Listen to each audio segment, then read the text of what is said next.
दोस्तों नमस्कार। आज के ऑडियो समरी में हम जानने वाले हैं मिलियनेयर बनने के कुछ खास एवं अनसुने सीक्रेट्स के बारे में। दोस्तों, ऑटोमेटिक मिलियनेयर आपको कुछ ऐसे वेल्थ सीक्रेट के बारे में बताएगी जिनको अपनाकर आप अमीर बन सकते हैं। इस ऑडियो समरी में कुछ ऐसी फाइनेंशियल हैबिट्स के बारे में डिस्कस किया गया है जिन्हें अपनाने पर आप इतना दौलत बना सकते हैं जिसकी किसी ने उम्मीद न की हो। शायद आप सोच रहे होंगे थोड़े से पैसा बचाकर कोई कितना अमीर बन सकता है, लेकिन अगर आप इस ऑडियो समरी को आखिरी तक सुनेंगे तो इसमें बताए जाने वाली बातें आपकी होश उड़ा देंगी। जिम एक छोटी सी तनख्वाह पर करीब 50 साल से एक कंपनी में काम कर रहे थे। एक दिन जिम और उनकी वाइफ डेविड के ऑफिस पहुंचे, जहां डेविड का काम लोगों के रिकॉर्ड्स की जांच करके फाइनेंशियल एडवाइस देना था। इस कपल की साधारण लाइफ स्टाइल को देखकर ऑथर डेविड को महसूस हुआ कि यह लोग अमीर नहीं होंगे। अभी डेविड ने यह बात सोची ही थी कि तुरंत जिम और सुई ने उनसे कहा कि हम अपने काम से रिटायर होना चाहते हैं। ऐसी बात सुनकर डेविड हैरत में पड़ गए, क्योंकि उन्होंने इससे पहले आज तक कोई ऐसा इंसान नहीं देखा था जो 50 की उम्र में रिटायर होने की बात करे, जबकि अक्सर लोग 65 साल की उम्र में ऐसा फैसला करते हैं। डेविड ने हैरत अंगेज अंदाज में सवाल किया कि क्या आपके पास इतने पैसे हैं कि आप 50 की उम्र में रिटायर हो सकें? क्योंकि इतनी कम सैलरी में आपकी बचत तो नहीं हो पाई होगी। तो रिटायरमेंट के बाद बाकी दिनों में कैसे गुजर बसर करेंगे? क्या आपके पास इतने पैसे हैं कि आप अमीर रह सकते हैं? दोनों ने डेविड को अपनी कागजात दिखाई और कहा कि इसके जरिए पता लगा लीजिए कि हम कितने अमीर हैं। अब यहां से कहानी का टर्निंग पॉइंट आता है। डेविड ने जब उनकी डॉक्यूमेंट स्कैन किए तो दंग रह गए। जिम और सुई के पास एक बोट, 3 कार्स, 40 लाख की इन्वेस्टमेंट और 2 घर थे, और दोनों घरों की कीमत 7 करोड़ थी। और पाया गया कि इन दोनों पर कोई लाऊं बाकी नहीं था, बल्कि इनके बच्चे कॉलेज का खर्च खुद उठाते थे, और साथ में इनकी कई सारी पैसिव इनकम सोर्सेज थी। ये सब जानकर डेविड के दिमाग में तरह तरह के सवाल उठने लगे। अब तक वह समझ रहे थे कि अमीर बनने के लिए हमारी सैलरी 3 से 7 लाख के बीच होनी चाहिए, जिसके बाद कई सारी रिसर्च के साथ किताबें पढ़ने होंगे, और शायद आपको क्लासेस, कोर्सेज और शार्प डिसिप्लिन की जरूरत पड़ेगी। यहां तक कि मुझे लगा था कि करोड़पति बनने के लिए नौकरी छोड़नी पड़ती है। लेकिन जिम और सुई ने अमीर बनने का ऐसा सीक्रेट शेयर किया जो आपके सोच से बिल्कुल अलग है। उन्होंने कहा, अमीर बनने के कई सारे रास्ते होते हैं, उनमें से 2 रास्ते सबसे ज्यादा पॉपुलर हैं। लॉटरी और फैंटेसी गेम खेलो और एक दिन अमीर बन जाओ। दूसरा, अगर आपको जायदाद में दौलत मिली है तो आप अमीर हो सकते हैं। लेकिन जिम ने कहा कि हमारे केस में दोनों शामिल नहीं थे। हमारे हाथ जायदाद की दौलत तो नहीं लगी, लेकिन हमारे बुजुर्गों ने हमें जायदाद बनाने की फाइनेंशियल नॉलेज शेयर कर दी थी, और अमीर बनने के ऐसे सीक्रेटस, साधारण और स्थिर तरीके बताए जिनकी वजह से हम 52 की उम्र में रिटायर होने के लिए तैयार हैं। लेकिन अक्सर लोग इस बारे में सीखते नहीं हैं, जिसके कारण उनको बुढ़ापे में पैसे कमाने के लिए स्ट्रगल करना पड़ता है। आज आप इस किताब द ऑटोमेटिक मिलियनर से 7 ऐसे नियम और तरीकों के बारे में सीखने वाले हैं, जिसकी मदद से कम सैलरी होने के बावजूद आप करोड़पति बन सकते हैं। इस किताब को डेविड एल बाच के द्वारा लिखा गया है, जो एक American financial author, television personality, motivational speaker, entrepreneur और finishRich.com के फाउंडर हैं, जो आज आपको फाइनेंशियली एजुकेट करेंगे। Rule number 1, the parents advice.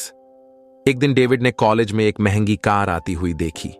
वो कार ठीक उनके सामने रुकी, जिसमें से एक लड़का बाहर निकला। वो लड़का महंगे कपड़ों, मोबाइल और गाड़ी से अमीर दिख रहा था। लेकिन जब उसकी वो फाइनेंशियल रिपोर्ट डेविड के हाथ लगी तो पता चला कि वो अंदर से कंगाल था। उसने सारी चीजें लोन पर ले रखी थीं और बस शो ऑफ की जिंदगी काट रहा था। फिर डेविड ने जिम से पूछा, क्या आप बता सकते हैं कि आप ऐसी दुनिया में रहकर पैसे कैसे सेव करते थे? जिम ने कहा, हमारे पेरेंट्स ने हमारी शादी 24 की एज में करवा दी थी, जिसके बाद हमें जिम्मेदारियों की कीमत का पता चल गई। फिर उन्होंने कहा कि जिंदगी को जीने के 2 तरीके हैं, पहला काम, खर्चे और स्ट्रगल, और दूसरा काम, सेविंग्स और एंजॉयमेंट। अगर आप दूसरा तरीका चुनते हैं तो आपको फाइनेंस की छोटी छोटी आदत अपनानी होगी। कमाई का 10% सेव करने पर आप करोड़पति बन सकते हैं। धीरे धीरे आपको 10% के बिना रहने की आदत पड़ जाएगी, क्योंकि जो दिखता नहीं उसे खर्च कैसे करेंगे। Rule number 2, the parent strategy. David ने दोनों कपल से पूछा कि आपने 2 घर कैसे खरीदी और इतनी जल्दी लोन कैसे चुका दी। जिम ने जवाब में कहा कि हमारे पेरेंट्स ने हमें एक ट्रिक सिखाई थी। वो कहते थे कि अगर आपने लोन ले रखा है तो उसकी किस्त महीने में एक बार मत दीजिए, बल्कि उसे 2 हफ्तों में आधी आधी करके दें। अगर आपने ऐसा करना शुरू किया तो साल के अंत में आपको पता भी नहीं लगेगा कि कब आपने एक्स्ट्रा पेमेंट कर दी है। Rule number 3, the saving strategy. कई लोग ऐसा मानते हैं कि अमीर बनने के लिए ज्यादा से ज्यादा इनकम सोर्सेज होनी चाहिए, लेकिन यह बात पूरी हद तक सही नहीं है। अगर ऐसा होता तो कई लोग लाखों का महीना कमाते हैं, लेकिन उनमें से 99% लोग करोड़पति नहीं बन पाए। आखिर क्यों? क्योंकि जिनकी ज्यादा कमाई होती है उनके खर्चे भी उतने ही ज्यादा होने लगते हैं। तो फिर सवाल है कि करोड़पति बनने का सही रास्ता क्या है? डेविड अपनी किताब द ऑटोमेटिक मिलियनेयर में लिखते हैं कि अगर आप अपनी कमाई का 10% सेव करना शुरू करेंगे तो रिटायरमेंट तक आप करोड़पति बन सकते हैं। और यह कोई हवाई बात नहीं, बल्कि एक प्रैक्टिकल रास्ता है। सबसे पहले आप नोट करें कि क्या आपके पैसे गैर जरूरी चीजों पर खर्च हो रहे हैं। जैसे जिम को सिगरेट पीने की बुरी आदत थी, जिसकी एक डब्बे की कीमत करीब 180 रुपए होगी।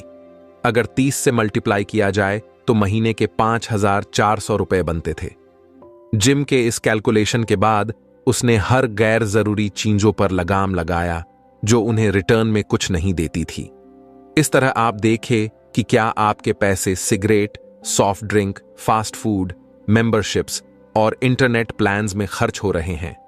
अगर हो रहे हैं तो देखें कि क्या आपके लिए यह सब सबसे जरूरी काम है।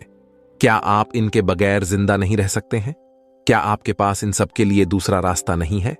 शायद आपको लगता होगा कि इतनी छोटी सी सेविंग से क्या फर्क पड़ेगा। तो डेविड ने इसका जवाब लाटे फैक्टर के जरिए दिया है। Rule number 4, the latte factor. एक सेमिनार में डेविड लोगों को फाइनेंशियल नॉलेज शेयर कर रहे थे। तभी वहां पर एक लेडी आती है। वह कहने लगती है, आपका ज्ञान हमारे प्रैक्टिकल लाइफ में किसी काम का नहीं है, क्योंकि मेरा गुजारा तो बहुत मुश्किल से होता है। हाल ऐसा है कि महीने में $5 भी सेव नहीं हो पाती है। अब डेविड ने उनके खर्चे को एनालाइज किया तो मालूम हुआ वह लेडी ऑफिस वर्क से पहले स्टारबक में कॉफी पीती थी और शिफ्ट खत्म होने तक उसकी टोटल खर्चे $10 तक पहुंच जाती थी। डेविड ने उस लेडी से पूछा, क्या आपको पता है कि अगर आप पूरे दिन के खर्चे का 50% सेव कर लें तो यह पैसे रिटायरमेंट तक कितने हो जाएंगे? लेडी ने कहा, शायद 70 से 80 हजार $। लेकिन डेविड ने हिसाब लगाने के बाद ऐसा नंबर बताया जिसे सुनने के बाद लोगों के होश उड़ गए। डेविड ने बोला, अभी आप 23 साल की हैं। मान लीजिए कि अगर आप हर दिन $5 बचाती हैं तो महीने के $150 होंगे और साल के $2000। अब ऐसा मान लीजिए कि आप इस रकम को सालाना 10% रिटर्न्स के साथ इन्वेस्ट करते हैं तो यह रकम आपके रिटायरमेंट तक $1.2 मिलियन में बदल जाएंगे। यानी 65 साल की उम्र में आपके पास 9 करोड़ रुपए होंगे। क्या आपने कभी सोचा होगा कि मामूली समझे जाने वाली छोटी सी इन्वेस्टिंग आपके साथ साथ पूरे परिवार की भी जिंदगी बदल कर रख देगी? डेविड ने सेविंग के इस मॉडल को लट्टे फैक्टर कहा है। Rule number 5, automate investment. मान लीजिए कि आप लट्टे फैक्टर के इस्तेमाल से 10% सेव करना चाहते हैं, लेकिन हमारी जिंदगी एड्स, एंटरटेनमेंट और काम से घिरी पड़ी है कि न तो वक्त मिलता है न खर्च रुकते हैं। तो इसमें पैसे सेव करने का रहस्य क्या है? जिम ने कहा, सैलरी मिलने के बाद हम सबसे पहले अपने आप को पैसे देते थे और उसके बाद बिल, फीस और रेंट देते थे। ये 10% और 15% जो हम सेव करते रहे उन्हें ऐसी जगह रखते थे जो सोम दिखाई ही नहीं देती हैं। और वह कैसे?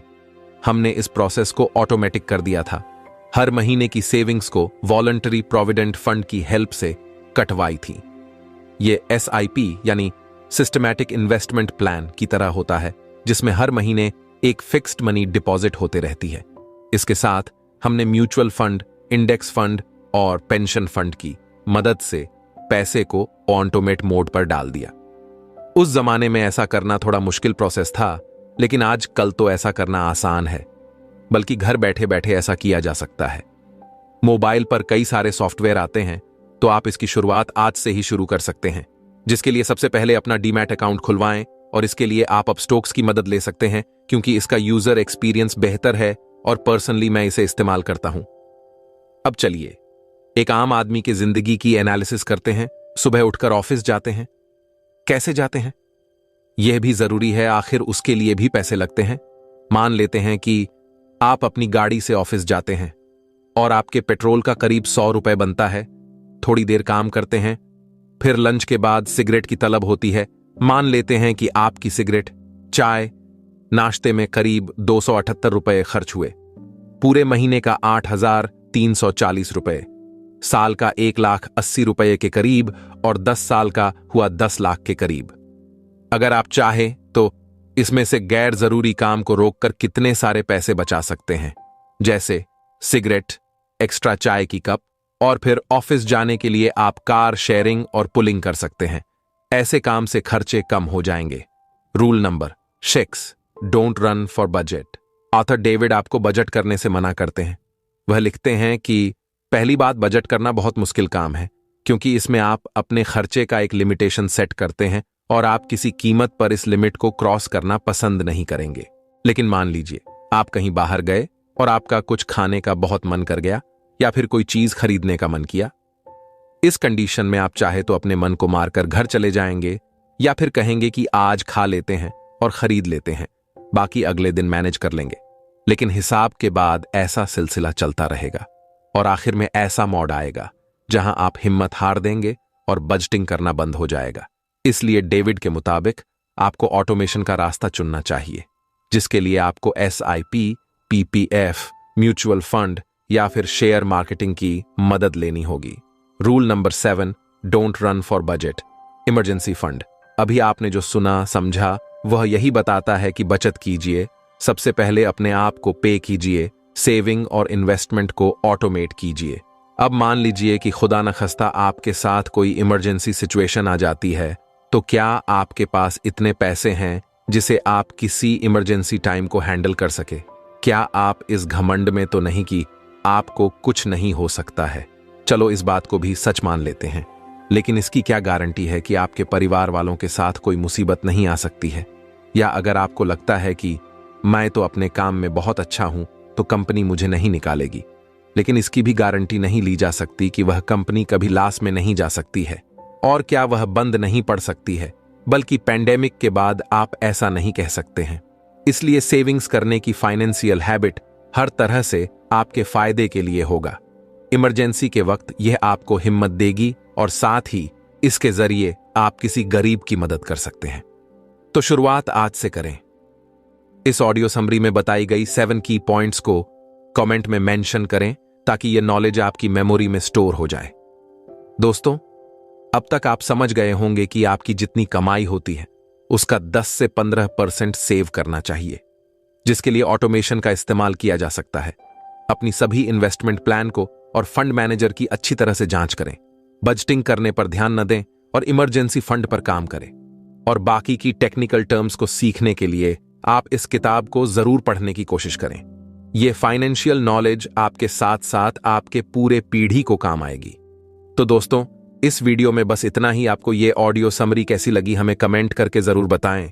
लेटेस्ट वीडियो को देखने के लिए हमारे YouTube चैनल को सब्सक्राइब करना न भूलें। अपना बहुमूल्य समय देने के लिए आपका तहे दिल से शुक्रिया।